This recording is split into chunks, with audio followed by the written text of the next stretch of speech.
Hi my dear students, मैं आपका Ravi sir. और बच्चों, हम आपका अपने इस Ravi institute chemistry and biology channel पर स्वागत किया करते हैं। तो देखिए, हमने आपको जो 11वीं की केमिस्ट्री पढ़ा रहे हैं, आपको रसायन विज्ञान की कुछ मूलभूत अवधारणाएं। उस रसायन विज्ञान की कुछ मूलभूत अवधारणाओं में हमने क्या किया है, आपको 2 लेक्चर प्रोवाइड कर दिया, तीसरा कल आपका था। आज हम आपको जो बताने वाले हैं, आपको आज अम्ल का तुल्यांकी भार निकालना हमने कल सिखाया था आपको। आई होप वो पूरा टॉपिक आपको क्लियर हुआ होगा। और आज के इस लेक्चर में हम आपको बताने वाले हैं, अब आप लोग दूसरी हेडिंग लगाएंगे यहाँ पे, क्षारक का तुल्यांकी भार ज्ञात करना। यही हमारी हेडिंग होगी। इसी के तहत हम लोग क्या करेंगे, आप यहाँ पे पढ़ेंगे क्षारक का तुल्यांकी भार क्या करना भैया, ज्ञात करना। अब आप हमको ये बताइए कि कोई भी क्षारक हुआ करता है, जैसे मैंने कल एसिड का बता दिया कि जितने आपके अम्ल हुआ करते हैं उनको आप विधिवत तरीके से पहचान करके उनका आप क्या कर सकते हो ना, तुल्यांकी भार निकाल सकते हो। ठीक उसी तरीके से हम क्या कर सकते हैं, क्षारक का तुल्यांकी भार निकाल सकते हैं। तो आपको जो मैंने अम्ल का तुल्यांकी भार निकालना सिखाया था, उसमें बताया था कि अम्ल के तुल्यांकी भार में उसकी क्षारीयता से भाग दे दीजिए, अम्ल के अणुभार में उसकी क्षारीयता से भाग दे दीजिए, तो जो संख्या प्राप्त होती थी वही उसका तुल्यांकी भार होती थी। तो वैसे क्षारक का भी हमको निकालना है, लेकिन यहाँ क्षारक है तो यहाँ क्षारीयता नहीं रहेगी, यहाँ अम्लीयता हो जाएगी बस। परिभाषा अगर कोई आपसे कहे कि क्षारक का तुल्यांकी भार कैसे ज्ञात किया जाता है, तो आप बताओगे कि किसी भी क्षारक की अणुभार में उसकी अम्लीयता से भाग देने पर जो प्राप्त संख्या होती है वही आपकी क्या कहलाया किया करती है, क्षारक का तुल्यांकी भार कहलाती है।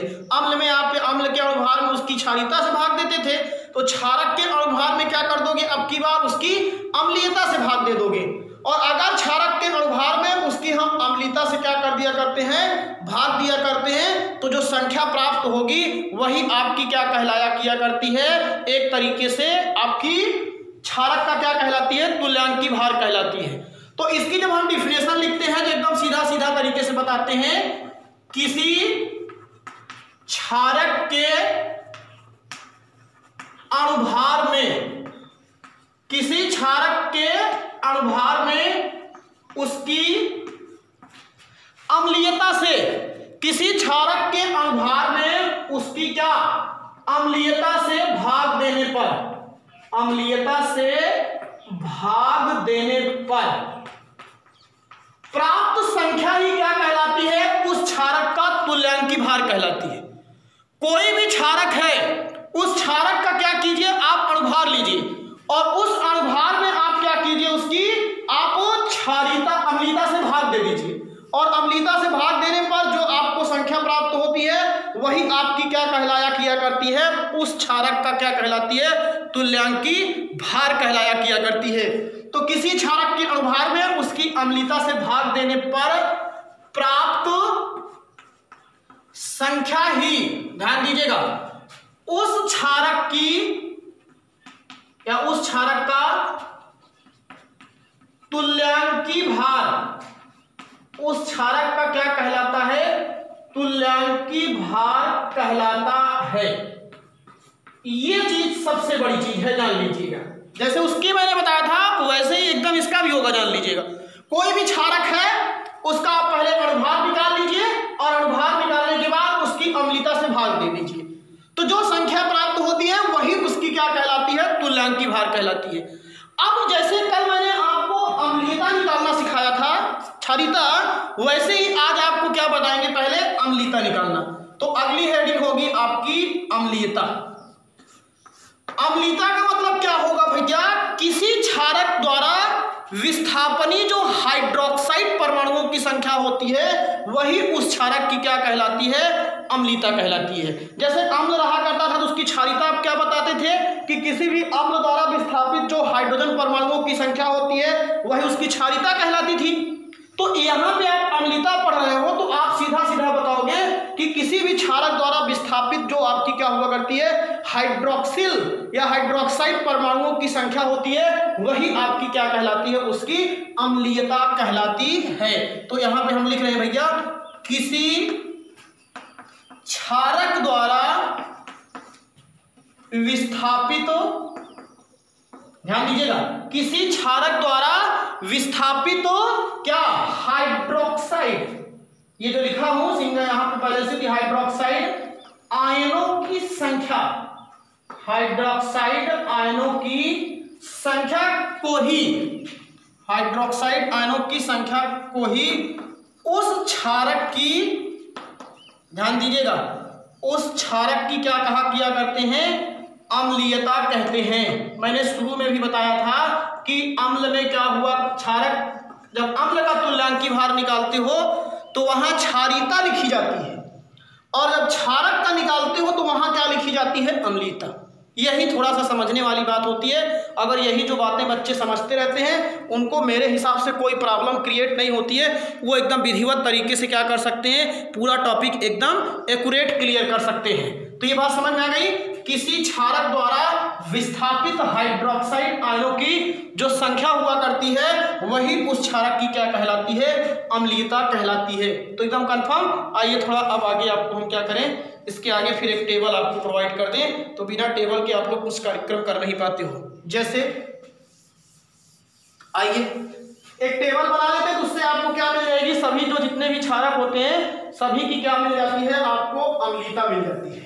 चलिए जैसे कल मैंने बताया था, ये हो गया आपका क्षारक, पहला कॉलम आप छोटा किया करो, दूसरा कॉलम क्या हो गया, अभिक्रिया, जिससे पता लगेगा कि उसकी अम्लीयता कितनी होती है, और तीसरा कॉलम एकदम छोटा सबसे, उसमें आप क्या लिखोगे, अम्लीयता, एसिडिटी। चलिए तो ये आपके 3 कॉलम हो गए। पहला कॉलम क्या हो गया आपका, क्षारक, दूसरा कॉलम क्या हो गया, अभिक्रिया, और तीसरा कॉलम क्या हो गया, अम्लीयता। सबसे पहला मैं कोई क्षारक अगर लिया करता हूं तो उसमें सबसे बेस्ट एग्जांपल है आपका सोडियम हाइड्रोक्साइड। अब सोडियम हाइड्रोक्साइड एक प्रकार का क्या है, आपका क्षारक है, और जब ये डिकम्पोज होता है तो ये Na+ और NaOH- के रूप में टूटता है। तो यहां से जब इसकी अभिक्रिया लिखोगे तो NaOH चेंजेस, अब किस में टूटेगा बताओ, Na+ और OH-। अब Na+ क्या है, सोडियम आयन है, और OH- क्या है, हाइड्रोक्साइड आयन है। तो यही जो हाइड्रोक्साइड आयन की संख्या है, यही जो आपके सामने किसकी संख्या बताई जा रही है, हाइड्रोक्साइड आयन की संख्या बताई जा रही है, यही आपकी क्या कहलाया किया करती है, मेरी बात समझिए, आपकी क्या कहलाएगी, अम्लीयता। तो इसमें जो हाइड्रोक्साइड आयनों की संख्या है वो कितनी है, आपकी 1, तो इसकी अम्लीयता 1 हो गई। अब ऐसे दूसरा एग्जांपल लीजिए, इसका एकदम कजन होता है, इसको पोटेशियम हाइड्रोक्साइड कहते हो। पोटेशियम हाइड्रोक्साइड को अगर आप डिकम्पोज करते हो, देखिए रिएक्शन लिख रहा हूं, KOH, तो ये टूटता है तो किसके रूप में जाता है, K+ और ये OH-। अब जो ये K है तो पोटेशियम आयन हो गया, और ये OH, ये सब इक्वेशन हाई स्कूल लेवल पे भी है। जब आपको अम्ल और क्षारक की परिभाषा बताई जाती है कि वह रासायनिक पदार्थ जो जलीय विलयन में हाइड्रोजन आयन त्यागता है उसको अम्ल कहते हैं, और जो हाइड्रोक्साइड आयन त्यागता है उसको क्षारक कहते हैं। तो आप देखिए ये सब हाइड्रोक्साइड आयन त्याग रहे हैं, और ये कितना हाइड्रोक्साइड आयन रिमूव कर रहा है, वही जो होता है उसकी अम्लीयता हो जाती है। तो यहाँ पे इसकी भी कितनी हो जाएगी, 1 हो जाएगी। ऐसे ही आपका और तीसरा, जैसे आपके सामने लिख दिया मैंने NH4OH।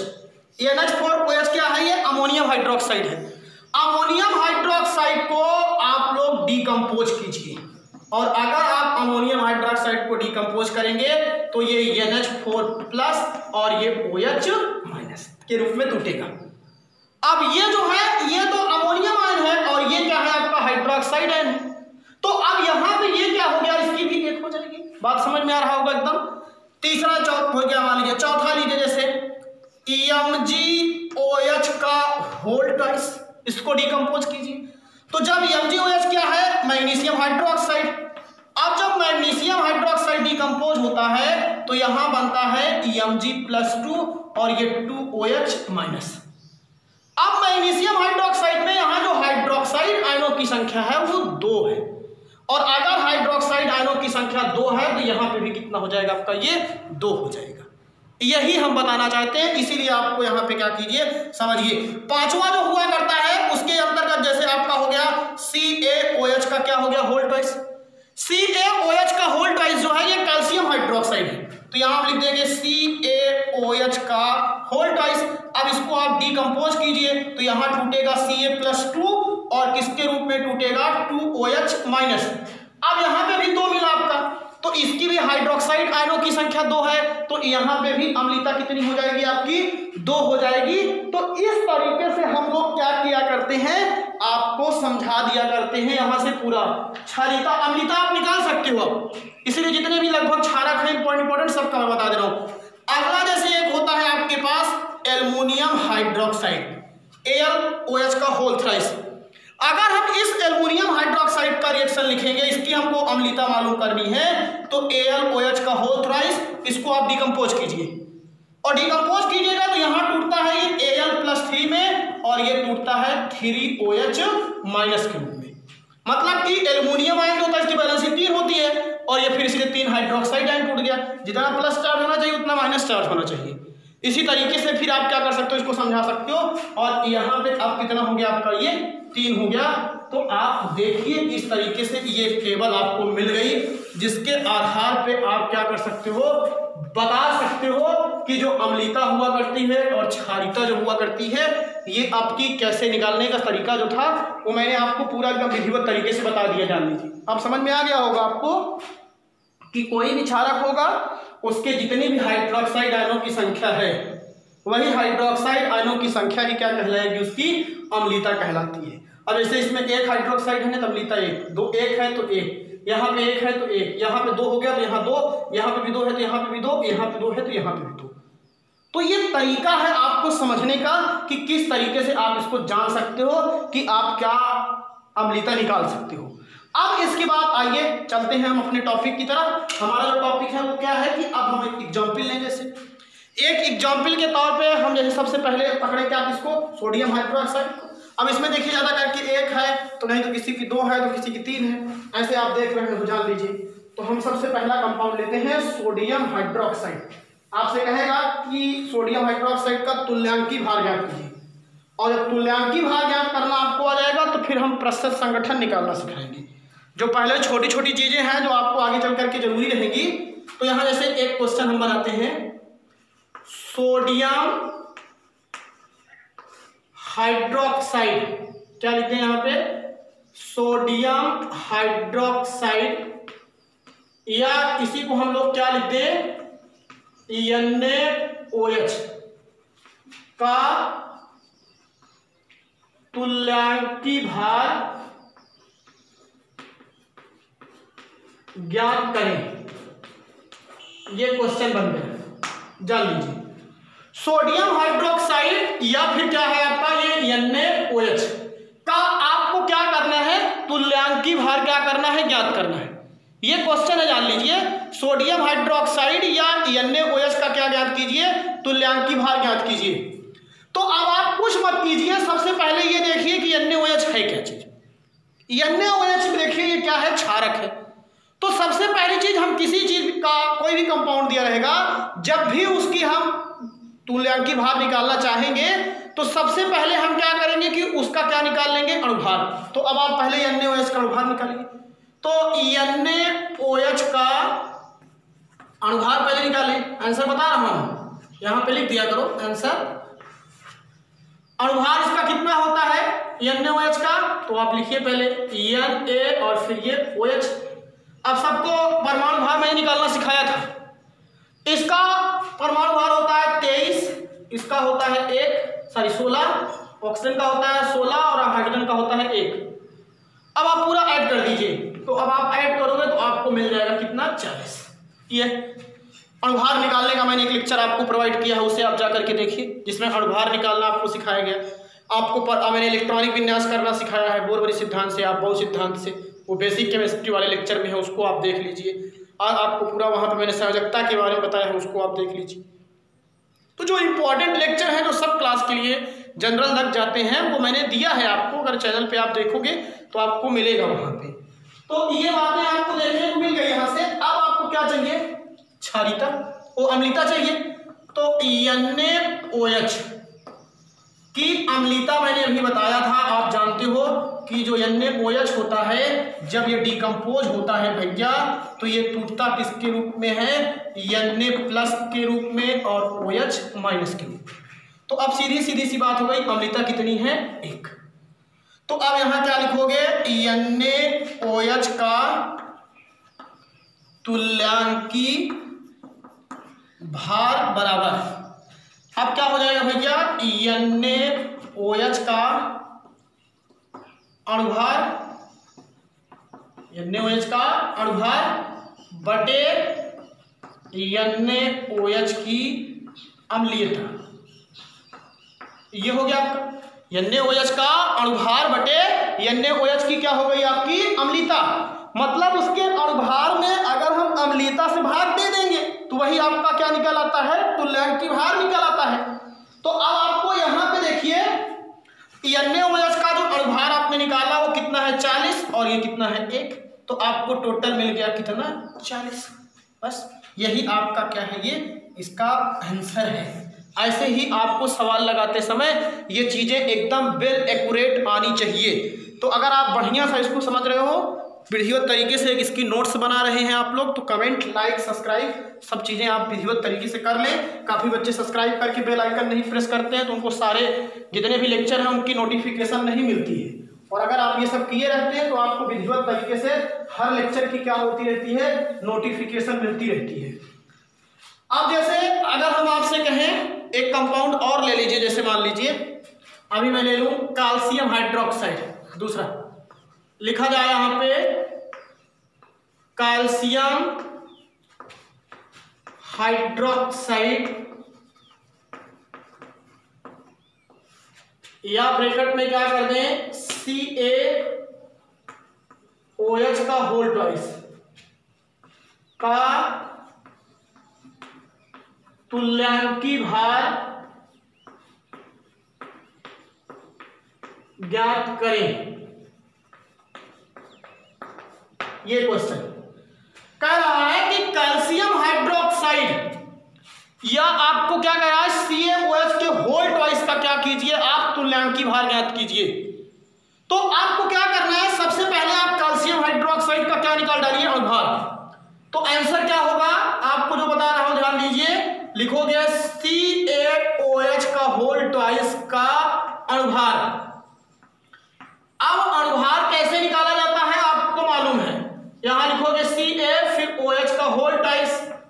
कैल्शियम का होता है 40 और इस ऑक्सीजन का होता है 16 और इस हाइड्रोजन का कितना होता है? 1। तो अब 2 हाइड्रोजन जगह यहां होल ट्वाइस कर दीजिए इसे। तो ये 40 और प्लस 16 17, 17 दूनी 34 और ये आपको मिल गया 74। कितना मिल गया आपको? ये 74 मिल गया भाई। ये 4 हो गया, 4 और 3 कितना हो गया? 7, और ये 16, 8 दूनी 16 होता है, और इसका कितना हो गया? 1, और पूरे का था तो दोनों को जोड़ करके होल ट्वाइस कर दिए। तो 16 17, 17 दूनी 34 आपका अणुभार आ गया। आप क्या लिखोगे? आप CaOH के होल ट्वाइस का क्या निकालोगे आप लोग? अम्लीयता। अब अम्लीयता तो अगर आपसे कह दें तो इसकी डायरेक्ट 2 होती है। आपको मैंने भी निकाल के दिखाया भी था इसके पहले टॉपिक में कि इसकी जो अम्लीयता होती है वो कितनी होती है? 2 होती है। अब 2 होती है, इसको कैसे सही करोगे आप लोग? तो निकाल के देखिए, ध्यान दीजिए। CaOH का होल ट्वाइस जब ये डिकम्पोज होता है भैया तो ये Ca+2 में टूटता है और ये 2OH- में टूटता है। तो जो ये Ca+2 है ये कैल्शियम हाइड्रोक्साइड और ये आपका कैल्शियम आयन है, ये हाइड्रोक्साइड आयन है। तो अब आप देख लीजिए यहाँ हाइड्रोक्साइड आयनों की संख्या कितनी है? 2। अब जब हाइड्रोक्साइड आयनों की संख्या 2 है तो ये क्या हो गया आपका? कैल्शियम। इसकी जो अम्लीयता हो गई वो कितनी हो गई? 2 हो गई। तो अब यहाँ पे क्या लिखोगे? इसे बगल से लिखते रहो, CaOH के होल ट्वाइस का तुल्यांकी भार, क्या लिखेंगे? तुल्यांकी भार बराबर CaOH के होल ट्वाइस का क्या हो जाएगा आपका? अणुभार। क्या हो जाएगा? अणुभार बटे CaOH के होल ट्वाइस की अम्लीयता। क्षारक है ना, तो क्या रखोगे यहां? अम्लीयता। अब इसका कितना है? 74/2। अब अगर आप देखोगे तो 35 दूना 70, 32 दूना 31 दूना क्या होगा? 72, 36 दूना 72 होता है। और 72 के बाद फिर क्या होता है? अरे आप भाग दे दीजिए भैया, 36 दूना 72, इसका भाग दे दीजिए 2 से। 74 तो ये आपका हो जाएगा 37 गुणे 2, 7 दूनी 14 और 3 दूनी 6 7, तो ये आपको मिल जाएगा कितना 37 ये आपको देखने को मिल जाएगा। तो यहाँ पे अब आप ध्यान दीजिए, इस तरीके से आपको इसको क्या कर सकते हो, कैलकुलेट कर सकते हो विधिवत तरीके से। कैलकुलेशन आप जानते ही हो, कैलकुलेशन करना आपको आता है, बढ़िया से आप इसको करेंगे, इसे हल करेंगे, तब आपको ये क्या हो जाएगा, पूरा एकदम टॉपिक विधिवत क्लियर हो जाएगा। अब इसे आपको और एक आध एग्जाम्पल हम दे दें, तो एक आध एग्जाम्पल में जैसे हमने लिया है एल्युमिनियम हाइड्रोक्साइड, सब बता देना हम एकदम, इसलिए छोड़ देगा कोई, एकदम विधिवत तरीके से जानिए तब फिर मजा आएगा। तीसरा कंपाउंड लिया हमने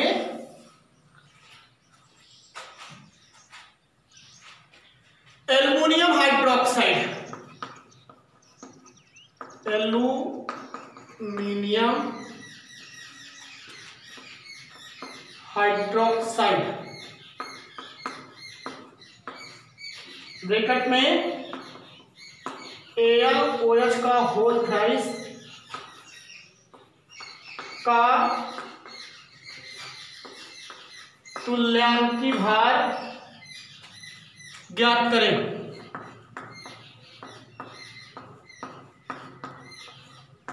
ये हो गया आपका। अब आपको हमने बता दिया कि एल्युमिनियम हाइड्रोक्साइड का आप क्या ज्ञात कीजिए, तुल्यांकी भार ज्ञात कीजिए।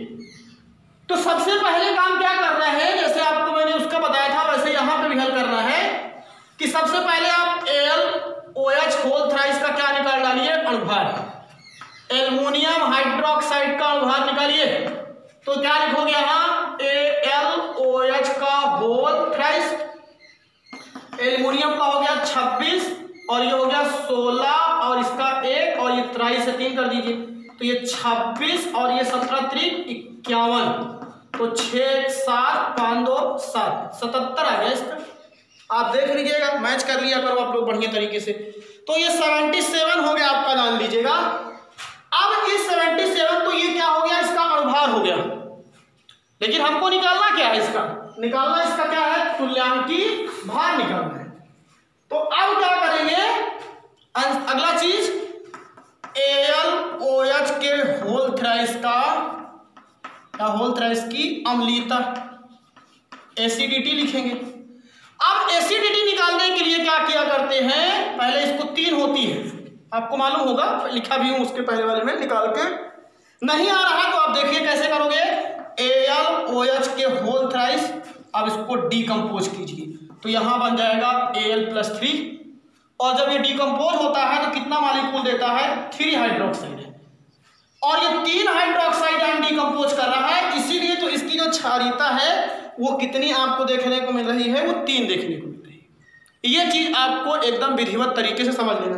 अब आप फिर वही पूरा कार्यक्रम करोगे, इधर क्या करोगे, AlOH के होल थ्राइस का तुल्यांकी भार बराबर, ध्यान दीजिएगा, AlOH के होल थ्राइस का अणुभार बटे AlOH के होल थ्राइस की अम्लीयता हो गई। अब आप देखिए, इतना सरल है ये, जान लीजिए टॉपिक। अगर एक बार आपने क्षारक का निकालना सीख लिया तो वैसे ही फिर आपका क्या करोगे, आप अम्ल का भी निकालोगे, वैसे क्षारक का, सॉल्ट का भी हम आपको बताएंगे। तीनों कंपाउंड आप बता दे रहे हैं। तो आप बताइए अणुभार कितना है इसका, 77 आया होगा, और क्षारीयता अम्लीयता कितनी आई है, 3, आप भाग दे दीजिए, तो ये 25 या 75, और फिर कितना बचा आपका यहाँ पे 2, तो 3 6 18, यही 25 क्या हो जाएगा 6, आपका इसका क्या मिल जाता है, तुल्यांकी भार देखने को मिल जाता है। तो इस तरीके से मैंने आपको क्या बता दिया कि किस तरीके से आप क्या कर सकते हो, कोई भी क्षारक हुआ करता है उसका आप क्या निकाल सकते हो, तुल्यांकी भार निकाल सकते हो। और मैंने आपको फिर जैसे कल होमवर्क दिया था वैसे फिर आपको होमवर्क दे रहा हूं, आप इस होमवर्क को लिखेंगे और लिख करके जो मैंने व्हाट्सएप नंबर आपको बताया है वहां पे इसको आप लोग क्या किया करो, सेंड कर दिया करो, तो आपको पता लग जाएगा कि आपका सही है कि गलत है। जैसे ये आपको मैंने बता दिया। अब इसका आपको बताना है कि OH का होमवर्क आपके लिए भाई कुछ है, निम्न यौगिकों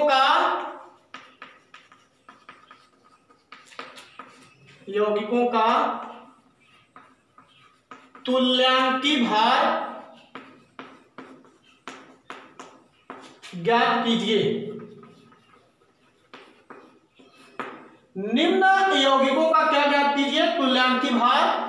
जैसे पोटेशियम हाइड्रोक्साइड हो गया, दूसरा आपको हम दे रहे हैं मैग्नीशियम हाइड्रोक्साइड का, इसका आप निकाल लीजिएगा। तीसरा आपको हम दे रहे हैं अमोनियम हाइड्रोक्साइड, इसका आप निकाल लीजिएगा। तो ये जो 3 कंपोनेंट है, कंपाउंड हैं, इन तीनों कंपाउंड्स का आप क्या निकाल के रखेंगे? तुल्यांकी भार निकालेंगे। और निकाल करके हमने जैसे बताया भी था 8601346503 इस नंबर पे इसको सेंड करें। और अगर बढ़िया तरीके से समझ में आ रहा है तो चैनल को सब्सक्राइब करके बेल आइकन को प्रेस करिए। निःशुल्क है वो, उसमें कोई चार्ज नहीं है। आपको बढ़िया सा नोटिफिकेशन मिलता रहेगा कि कब क्लासें आपको मिल रही हैं विधिवत तरीके से। और उसके बाद फिर आप लोग नोट्स इसकी बनाइए, वो सबसे महत्वपूर्ण जरूरी है। अगर आप पढ़ाई करना चाहते हैं तब नोट्स बनाएंगे तो सबसे अच्छा रहेगा। बस मस्त रहो, खुश रहो।